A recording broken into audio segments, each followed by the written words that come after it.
Time and work का एक ऐसा क्वेश्चन जिसे आप अगर पहले 10 सेकंड में करते थे तो अब आप उसे 1 सेकंड में कर सकते हैं। तो आज मैं आप लोगों को लेकर आया हूँ, एक इजी ही क्वेश्चन है जो आपके एग्जाम में कई बार देखने को मिल जाते हैं, लेकिन अपना 9 सेकंड उसमें कैसे बचाएं। अगर एक बार अगर आप क्वेश्चन पढ़ लिए हैं और आपको क्वेश्चन सॉल्व करना है तो थिंक विदाउट थिंक, मतलब आप बिना कुछ लिखे क्वेश्चन को कैसे सॉल्व कर सकते हैं ये मैं आपको समझाता हूं। और इसके अलावा अगर आपको ये वीडियो पसंद आती है तो वीडियो को लाइक करना, शेयर करना और चैनल को सब्सक्राइब करना नहीं भूलेंगे। चलिए ध्यान से देखिएगा, क्वेश्चन में क्या होता है कि ए किसी कार्य को 80 दिनों में करता है, ए और बी मिलकर 40 दिनों में करते हैं। मतलब ए 80 दिनों में करता था, बी उसके साथ आते ही काम का समय आधा हो गया, इसका मतलब बी भी 80 दिनों में करता होगा। बस यही समझना है कि दो लोगों की समान क्षमता जब एक साथ मिलती है, समान क्षमता मतलब जब दोनों की वैल्यू जो होती है सेम होती है, तभी कार्य आधे दिनों में होता है। जैसे अगर एक व्यक्ति 5 दिनों में कर रहा है और दूसरा वाला उसके साथ हेल्प करने आ गया 5 दिनों वाला, तो वो काम 2.5 दिनों में हो जाएगा।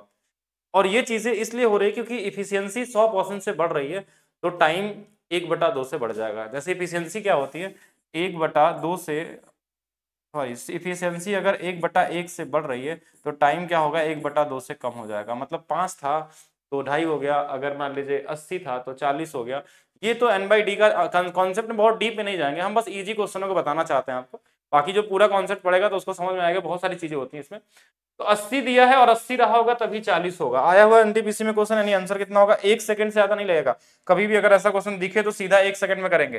जैसे ये क्वेश्चन एएलपी में पूछा गया कि ए 15 दिनों में करता है, बी के आते ये 7.5 हो गया, यानी इसका भी मान 15 ही रहा होगा, तभी ये 7.5 हुआ होगा। नेक्स्ट क्वेश्चन देखेंगे कि बी टंकी को 4 घंटे में भरता था, लेकिन जैसे उसमें ए पाइप आता है तो 2 घंटे में हो गया, यानी इसका आधा हो गया, यानी ए भी 4 घंटे में भरता होगा।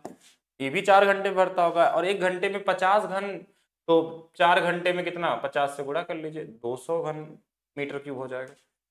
नेक्स्ट देखेंगे, ए 40 दिनों में करता है और ए बी के साथ मिलकर 30 दिनों में। अच्छा, इस बार आधा नहीं हुआ, ठीक है, तो आधा नहीं हुआ तो हर बार तो ऐसा तो है नहीं कि इफिशियंसी हमेशा बराबर बराबर मिले, अलग अलग भी मिल सकती है। तो अलग अलग इफिशियंसी के लिए जैसे हम देखेंगे कि टाइम में कमी कितना हो रही है, 1/4 की, तो बढ़ कितना जाएगा, देखिए टाइम में कमी हुई है, तो वृद्धि कितनी, 1/3 की, 1/3 बराबर अगर 40 तो 1 बराबर 120 दिन हो जाएगा।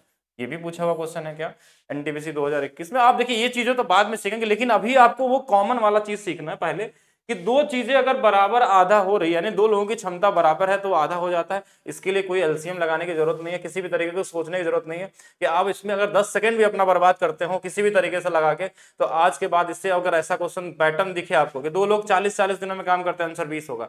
दो लोगों की क्षमता दिया है कि दो लोग किसी काम को 20 दिनों में करते हैं, ए उसमें 40 दिनों में करता है तो बचा हुआ 20 दिन में आ जाएगा। ऐसे बहुत जगहों में काम आएगा और ये बड़े बड़े क्वेश्चनों में आपको क्वेश्चन को इजी बना देगा। बाकी इसके अलावा मैं एक चीज और आप लोगों को बता देता हूँ, एक बैच मैं लेकर आया हूँ आप लोगों के लिए ऑफर के लिए, केवल 350 रुपए में आपको एक पूरा कंप्लीट बैच 24 घंटे के लिए मिल रहा है, जिसमें अभी कुछ घंटे बचे हुए हैं आपके। कि मैथ्स फाउंडेशन बैच है, पिनाकल बुक, यूथ वाला बैच, रेलवे प्रैक्टिस के बैचेस जो हैं, साइंस के बैचेस हैं, रीजनिंग के हैं, फिजिक्स के हैं, ये सारे के सारे बैचेस अब केवल 350 रुपए में maths by DP sir official app पे आपको मिल जाएगा, जहां पे आप एक साथ ले सकते हैं। अगर आपको अलग से कोई बैच चाहिए रेलवे स्पेशल के लिए, कि आरआरबी एनटीपीसी बैच अगर मान लीजिए चाहिए अलग से, जिसके अंदर मैथ्स रीजनिंग कंप्लीट चलता है, तो ये आपको 199 में मिल जाएगा, जिसमें हम लोग यूथ वाले बुक का सोल्यूशन सॉल्व कर रहे हैं। एप्लीकेशन वही रहेगा, maths by DP sir app. Video को लाइक करना और कमेंट करके बताइएगा कैसा लगा ये वीडियो। अगर चीजें आपको समझ में आ गई तो, नहीं समझ में आई तो वीडियो को दोबारा देख लीजिएगा, ठीक है।